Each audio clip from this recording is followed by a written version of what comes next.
ओम श्री पितृदेवाय नमो नमः। आप सब जानते होंगे सर्वश्रेष्ठ पितृपक्ष के दिनों की शुरुआत हो गई है, जिसमें से पंचमी, षष्ठी, सप्तमी, अष्टमी, नवमी जो कि अपने आप में अद्भुत है। इन दिनों आपको कुछ श्रेष्ठ कार्य करने का प्रयत्न करना है। वह कार्य आपके भाग्य बदल सकते हैं, हारी बीमारी दूर करेंगे, कर्ज इत्यादि से मुक्त करेंगे और पुत्र पौत्र का वरदान देंगे और शारीरिक, मानसिक, आर्थिक कष्ट पीड़ाओं से भी मुक्ति करेंगे। कब, कैसे, किस स्वरूप में, ध्यान से सुने और अंत तक बने रहें। आप सब जानते होंगे इन दिनों विशेष तौर पर तुलसी का उपाय, चने की दाल का उपाय एक अपने आप में चमत्कार है। जो चने की दाल होती है वह स्वर्ण समान मानी जाती है और जो तुलसी पत्ता होता है वह अपने आप में दैवी और पैतृक सभी कार्यों में काम में आता है। तो सबसे अच्छा और श्रेष्ठ दिन है जब तुलसी के पत्ते और चने की दाल का कोई उपाय किया जाए और पितरों की प्रसन्नता के लिए और नवग्रहों की दशा सुदृढ़ करने के लिए एक चमत्कार रूप में यह कार्य करेगा। कैसे, किस स्वरूप में, ध्यान से सुने और अंत तक बने रहें। जो पहला और अपने आप में अद्भुत और अनुपम उपाय है वह इस तरह से है जो आपको करना है। आप जानते होंगे पितृपक्ष में आप शिवलिंग पर जल तो चढ़ाते ही होंगे, क्यों ना सही विधि नियम से चढ़ाएं और एक विशेष उपाय की तरह करते हैं तो बहुत अधिक लाभ मिलता है। जो पहला इस दिन किया जाने वाला सबसे उत्तम उपाय है वह आपको अपने घर पर जो तुलसी का पौधा लगा है वहां पर करना है। आपको तुलसी में सबसे पहले कोशिश करनी है कि आप लंबी बत्ती का एक दीपक जरूर लगाएं। उसके बाद आप तुलसी में विशेष तौर पर हल्दी मिश्रित जल और सबसे अधिक जो तुलसी माता को प्रिय है वह है चने की दाल और केले का भोग, यह जरूर से लगाएं। और साथ ही काशी विश्वनाथ भगवान का नाम लेकर भोग लगाने के बाद चने की दाल और इस केले को आप गौ माता को खिला दीजिएगा। साथ ही दीपदान करने के बाद तुलसी में आप विधि विधान से 5 या 7 बार परिक्रमा जरूर लगाएं। इस कार्य को करते हुए आप ओम नमो भगवते वासुदेवाय महामंत्र का जाप करें। इन दिनों जो भी आप पैतृक और दैवी कार्य करते हैं जैसे दान, पुण्य, पूजा पाठ, वह पितरों को सुख प्रदान करता है। इसके बाद आप सभी को काशी विश्वनाथ भगवान का नाम लेकर इस श्रेष्ठ तिथि पर गंगा जल लेना है। गंगा जल आपको 5 या 7 बार अपने हाथ की हथेली में, एक बार हाथ की हथेली में लेना है, नाम गोत्र बोलना है और पितरों तृप्त हो जाए ऐसी प्रार्थना करते हुए आपको जो काशी विश्वनाथ भगवान का नाम लेकर आपने गंगा जल दिया है उसे तुलसी पर आपको समर्पित कर देना है। इस तरह से आपको या तो 5 बार करना है या 7 बार करना है। गंगा जल का संबंध पितरों से है, तुलसी का संबंध पितरों से है और पितृपक्ष में ओम सर्व पितृदेवाय नमो नमः या पितृ देवताओं का ध्यान कर कर जो भी भक्त इस सरल से छोटे से कार्य को कर देता है, समझ लीजिए वह सब सुख स्वतः ही प्राप्त कर लेता है। तो इस कार्य को आपको जरूर एक बार प्रैक्टिकल रूप में करना है। तो यह पहला कार्य जो आपको करना है इस पितृपक्ष की श्रेष्ठ तिथि पर। वह अब दूसरा उपाय आपको करना है जो कि अपने आप में अद्भुत है।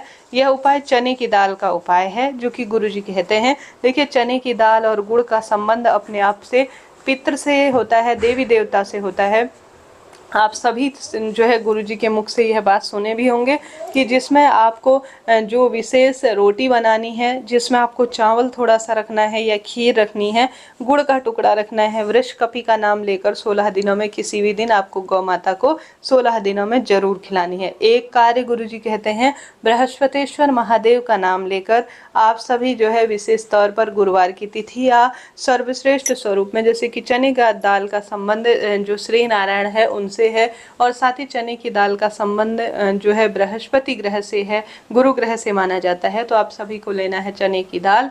चने की दाल आप दाहिने हाथ में लीजिए, जल के लोटे में आप गंगा जल डालिए और साथ ही आप थोड़ा चंदन डालिए। चंदन का संबंध पितरों से होता है और साथ के साथ आप सभी पीला फूल डालिए और उसके बाद इसे ले जाकर चले जाएं महादेव के मंदिर में।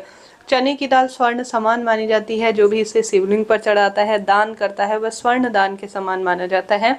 आप सभी को अपने दाहिने हाथ में सबसे पहले चने की दाल लेनी है। सबसे पहले आपने जो गंगा जल, चंदन और गुड़ का टुकड़ा और पीला कनेर का फूल जल के लोटे में डाला है उसे बृहस्पतिश्वर महादेव की जय कहते हुए शिवलिंग पर चढ़ा देना है। चने की दाल अपना नाम गोत्र बोलते हुए केदारेश्वर महादेव की जय, बृहस्पतिश्वर महादेव की जय, मेरे पितरों का उद्धार हो, उनको सुख प्राप्त हो, ऐसी प्रार्थना करते हुए शिवलिंग पर आपको चढ़ा देना है। ऐसी मान्यता है जो भी गुरुवार की श्रेष्ठ तिथि या किसी भी श्रेष्ठ तिथि पर बृहस्पतिश्वर महादेव का नाम लेकर शिवलिंग पर चने की दाल चढ़ा देता है, गंगा जल चढ़ा देता है, उसके पितृ शिवलोक में स्थान प्राप्त करते हैं और साथ ही उस व्यक्ति को सब तरह के बंधन और संकटों से भी मुक्ति मिल जाती है। तो इस सर्वश्रेष्ठ तिथि पर आपको यह कार्य करना है, लाभ तो आपको होना ही है। जो मैंने काशी विश्वनाथ भगवान का गंगा जल तुलसी का उपाय बताया वह भी आप कर सकते हैं, साथ के साथ चने की दाल का भी उपाय कर सकते हैं। 2-3 कार्य कह लीजिए, उपाय कह लीजिए,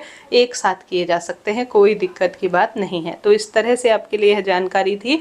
अब बढ़ते हैं किसी अन्य श्रेष्ठ उपाय की तरफ। जैसा कि गुरुजी कहते हैं, इस श्राद्ध पक्ष में एक नियम बना लीजिए कि अपने घर के दरवाजे पर रोज जल का छिड़काव करेंगे, साथ के साथ लंबी बत्ती का दीपक जो है आप अपने घर की रसोई में या अपने घर के दरवाजे पर पितृ देवताओं का नाम लेकर जरूर से दीपदान करेंगे। साथ के साथ अपने घर के दरवाजे पर आप रोज एक एक चुटकी आटा जरूर रखेंगे, कटोरी में, कागज में रख सकते हैं। फिर इसे इकट्ठा कर कर आप जब सर्वपितृ अमावस्या हो उस दिन किसी नदी में चींटियों को, चिड़ियों को, कबूतरों को और मछलियां इत्यादि को दे सकते हैं, कहने का अर्थ है। तो इस तरह से आपको करना है यह श्रेष्ठ और अद्भुत कार्य। इससे अनेक लाभ होते हैं, पितृदोष खत्म होता है, सांसारिक, मानसिक, आर्थिक कष्ट बंधनों से भी मुक्ति मिलती है। पितृपक्ष में एक नियम 16 दिन तक रोज बांध लीजिए कि आप गंगा जल मिश्रित जल शिवलिंग पर जरूर चढ़ाएंगे। ऐसा करने से भी सुख मिलता है। जिनके विवाह की दिक्कत है, पुत्र प्राप्ति की इच्छा है, और उन्हें तो जो है जरूर से गंगा जल चढ़ाना चाहिए शिवलिंग पर। कच्चा दूध निश्चित रूप से चढ़ाना चाहिए। ऐसा करने से भी शारीरिक, मानसिक, आर्थिक बंधनों से मुक्ति मिलती है। कुछ भी नहीं कर सकते तो रोज सुबह उठकर जल के लोटे में गंगा जल डालिए, कच्चा दूध डालिए और साथ के साथ तुलसी का पत्ता डाल सकते हैं, जौ, कुशा डाल सकते हैं। इनमें से आपको काला तिल जो भी मिल जाए 2-4 चीजें डालकर सर्वपितृ देवाय नमो नमः कहते हुए रोज दक्षिण दिशा की ओर मुख करते हुए आप जल जरूर समर्पित करें। इस तरह से आपने जल समर्पित करना है। और इस तरह से मैंने जो बताया आपको दीपदान वह करना है।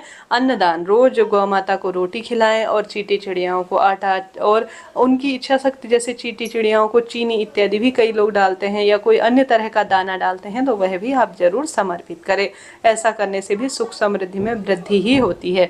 इसके साथ साथ प्रिय श्रोताओं, आप सभी को विशेष तौर पर पितृपक्ष के सर्वश्रेष्ठ दिनों में संभव हो तो एक कार्य और करना है, जिसमें गुरुजी कहते हैं अपने घर के दरवाजे पर 3 सफेद फूल, 3 चावल के दाने आप रखें अपने बच्चों की उन्नति के लिए। फिर इन 3 चावल सफ़ेद रंग के और 3 सफ़ेद फूल को ले जाकर मैना, धन्या, कला, इन जो है पितरों की 3 बेटियों का नाम लेकर आप सभी नंदी बाबा को स्पर्श कराकर जिस कार्य की उन्नति होनी है, जिस कार्य में हमेशा बल प्राप्त होना है, उस कार्य के लिए जो अटका हुआ काम है वह हो जाए, ऐसी प्रार्थना करते हुए 3 चावल के दाने, 3 जो सफ़ेद फूल हैं जो अपने दरवाजे पर रखे हैं रात भर, और साथ के साथ उन्हें आप ले जाकर 3 नाम, मैना, धन्या और कला, 3 नाम लेकर जो है शिव मंदिर में गए हैं, आप सभी को स्पर्श कराकर जो है नंदी बाबा को फिर शिवलिंग पर चढ़ा देना है। किसी भी एक दिन इन उपायों में से कोई भी श्रेष्ठ रूप में आप कर सकते हैं,